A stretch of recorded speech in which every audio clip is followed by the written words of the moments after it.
Our sector has undergone major reforms in recent years. The man behind all the policy actions is Power Minister Mr. R.K. Singh. He is with us today. Welcome, sir, to Akashvani. Thank you. The world has recognized the effective reforms carried out by India in the power sector. India is no longer a power deficit country. It has indeed been a transformational journey. How was this made possible, and what are the new targets the ministry has set for itself? Actually, the journey has been really transformational. When this government came to office, you had thousands of villages. One problem was, of course, access. Imagine, even 68 years after independence, you had thousands of villages which had not seen electricity, and hundreds and thousands of hamlets, and millions of homes, in fact 29 million homes, had not seen electricity after 68 years after independence. Can you imagine that? The Prime Minister, he pledged that he'll connect every house. First he pledged that he'll connect every village in 1,000 days. That task devolved upon us. We did it in 987 days, 13 days before the target date. We connected every village, and we connected every hamlet. Thereafter, we decided to connect every home, and we connected 29 million homes in 19 months. This was the largest and the fastest expansion of access ever in the history of electricity in the world. So today, we transformed our country from the problem country with problems of access to a country where access is now universal. Electricity access is universal. Number one. Number two, we were deficit in power. Who can forget the long hours of load shedding in most areas of the country in the 2012, 13, the decades before 2014. You had long, the interruptions, load shedding in the power sector across the country. We've transformed that, and today we are surplus. We've taken our established capacity to 421,000 megawatts. We added almost about 190,000 megawatts in this, the past 9 years. And today we are surplus. So my maximum demand, which has been reached, is 223,000 megawatts.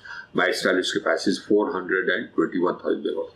Now we are exporting electricity to Nepal, to Bangladesh, a little bit to Myanmar.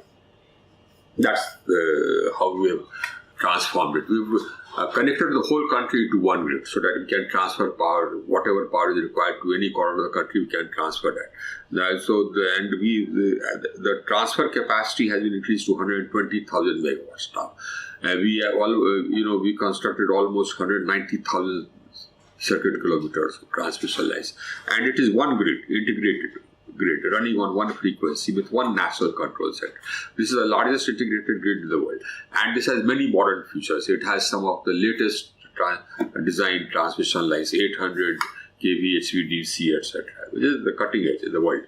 And we have some of the transmission lines which are at the highest reaches in the world.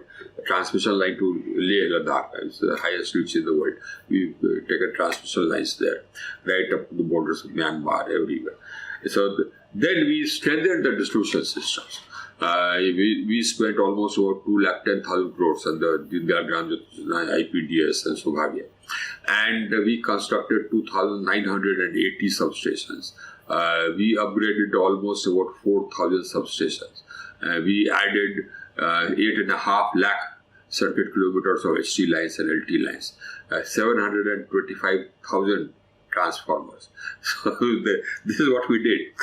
And as a result of it, so we strengthened the distribution system. So as a result of all this, now the availability of power in the rural areas has gone up from 12 hours a day to almost about 22 hours. In the urban area, it's gone up to 23.5 hours. So we have brought in the rights of consumer rules, which says that 24/7 power is your right, birthright. And no distribution company has the right to do load shedding. If any distribution company does gratuitous load shedding, they'll pay you a compensation. We brought this in the rules. And, I'm exhorting people to complain wherever there is load shedding. We identified one or two areas where the load shedding is happening, and we are writing to the concerned states that why is this happening? Because we have sufficient power, and we have standard systems, so there should not be any question of load shedding. So that's what we did. Number one, access. Number two, availability, reach. We did that. We ensured that. The second thing which we did was that we have evolved. Now we made it viable. The distribution system, the power sector was not viable. You had many power plants which had gone sick.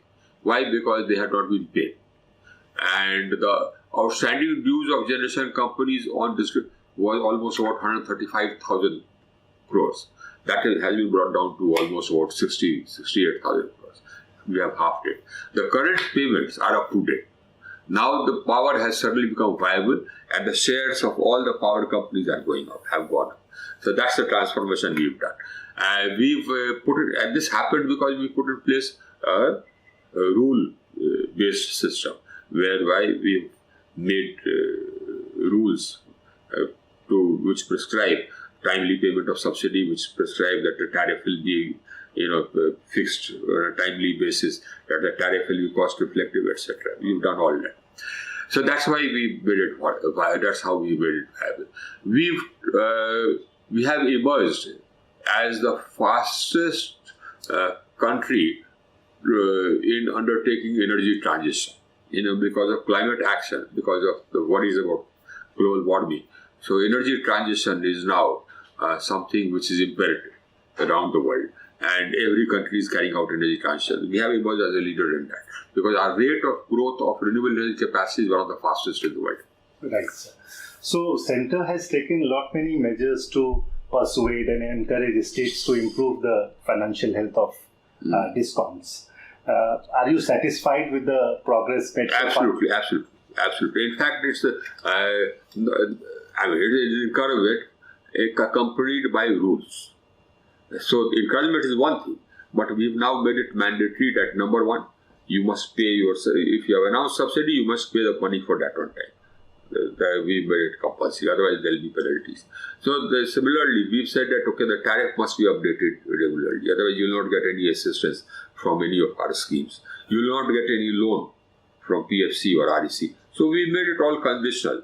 And as a result of all this, what has happened is that the AT&C loss has come down from almost 22% to 16.8%.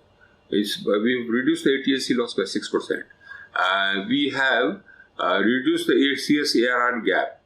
The gap between average cost of supply and the average revenue realized has come down from 68% to 15%. I'm now totally transformed. Yes. Yeah. So, but sir, some of the states are providing free power even to consumers who are in middle and high income. I know. For everybody, in fact. So, now, how sustainable is this, sir? Now, this is actually very short-sighted. What these states are doing, and in fact, all these states who have announced free power and are giving free power, some are giving 100 units free power, some are giving 200, some are giving 300 units. Now, I have no problems with that. I have no problem as far as the power sector is concerned. You can give free power to everybody, but free electricity is not free, so somebody has to pay for it. You don't want the consumers to pay, then you have to pay for it. That means the state government has to pay for it. They don't pay from their pocket. They pay from the budget. So that also is public money. You have to pay from it. So I put in place systems which has made this mandatory, that if you have taken power, you must pay for it, otherwise the power will switch off. So my system is working.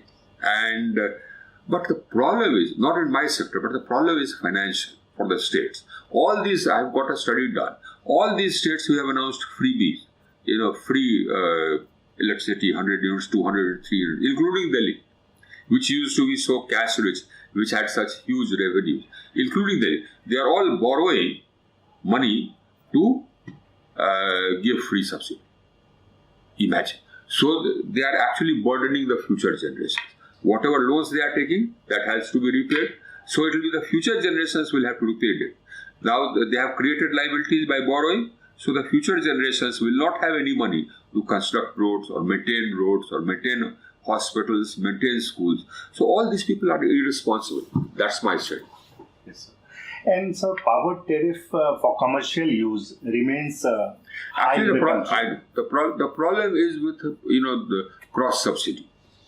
You see, in their sort of with their desire to give electricity at low cost, etc., to people, to consumers, they have used cross subsidy and raised the prices for commercial and industrial sectors. As a result of that, the commercial and industrial sectors are reeling under very high tariff. Now, the tariff policy, national tariff policy, which has a force of law, says that the cross subsidy should not be more than 20% and should be brought down gradually. The law also says that. But these people were not doing that. Actually, the cross subsidy was way more than 20%. We put in place systems to make sure that the cross subsidy is brought down. So it will be brought down gradually. So it is actually cross subsidization. What they are doing is that for the poorer consumers, they are charging less. So that money, that burden is passed on to the commercial and the industrial sector. Now, as far as the industrial sector is concerned, if you make the tariff of electricity high, then industrialization will not happen. If industrialization does not happen, your country does not grow. And if industrialization does not happen, you don't provide jobs. Right, sir. And so share of renewable has been on the rise, and now we have emerged as a leader in the world. Yes, sir. So actually now India is different. Now in most sectors, we are a world leaders. In renewable energy, we are a world leader. Our rate of growth of renewable energy was fastest in the world. Yes, but there was 50% target set for 2030. So I think we will achieve that much earlier. Oh yes, absolutely. You see, first in COP21 in Paris in 2015, we pledged that by 2030, 40% of our capacity will be from non-fossils. So, but we achieved that 9 years in advance. We achieved that target in 2021. In 2021, we crossed 40%. Today, 43% of my capacity is non-fossil. 43%. So we are way beyond target. Similar, so that's why in Glasgow, we increased our NDC. We increased our pledge. We said that by 2030, 50% of our capacity will be non-fossil. I will achieve that because I'm already at 43%. I have about 186,000 megawatts of non-fossil fuel capacity. By 2030, I'll have almost 65% of my capacity from non-fossils. Okay. Not 50%. And so on local manufacturing, there has been a lot of emphasis. So how Atmanirbhar we are in solar module manufacturing? We are growing. You see, my capacity for manufacturing solar cells and modules has gone up. It is now almost about 28,000 megawatts. And my capacity for manufacturing cells has gone up to almost 6,000 megawatts. And by 2030, it will go up to almost, my module manufacturing capacity will go up to almost about 100,000 megawatts. Because we had production-linked incentive schemes, 2 of them. Both were very successful. And under that, almost 48,000 megawatts of capacity for manufacturing cells and modules is coming up. And out of that, 24,000 megawatts of capacity will be from polysilicon onwards. Right. So we'll be emerging as an exporter. In wind energy, we have already a major exporter. And there were earlier discussions about having interconnected power grid across the South Asia region. So we are making progress on that. We have finalized agreements with the United Arab Emirates, which is with the cabinet for approval. With Saudi Arabia also, that is with the cabinet for approval. With Sri Lanka again, we have finalized the discussion. So we are already connected with Bangladesh and Myanmar. So it's on progress. Okay. And so what should be the G20 Action Plan for global energy transition? As I said, we are a leader in energy transition. The rate, our energy transition is ahead of the target which we had set for ourselves. It's ahead of what we had pledged in COP. But other countries every other country has recognized that. When we met, all the energy ministers met in Goa, and we took note of this, and we decided together that the transition to renewable energy needs to be accelerated. The problem, the technology problems are, one of course is storage, because if you have too much of renewables without storage, then you'll end up by wasting energy. So storage is one problem. So we had a PLI for storage. We'll have another PLI for storage. So that is one aspect which we shall push. But the other thing which we discussed was about green hydrogen. We decided on that there should be harmonization of standards for green hydrogen. We decided that there should be free and open trade on green hydrogen, green ammonia, or clean hydrogen, clean ammonia. So this also we agreed. We agreed on the importance of access, because there are already more than 730 million people without access to electricity. So we agreed on that. We also agreed that technology transfers need to happen to help the developing countries for carry out energy transition, and financial assistance needs to be given to some developing countries to help in the energy transition. We discussed all that. Right, sir. That was our last question, sir. It was really great to have you on Akashvani. My pleasure. You.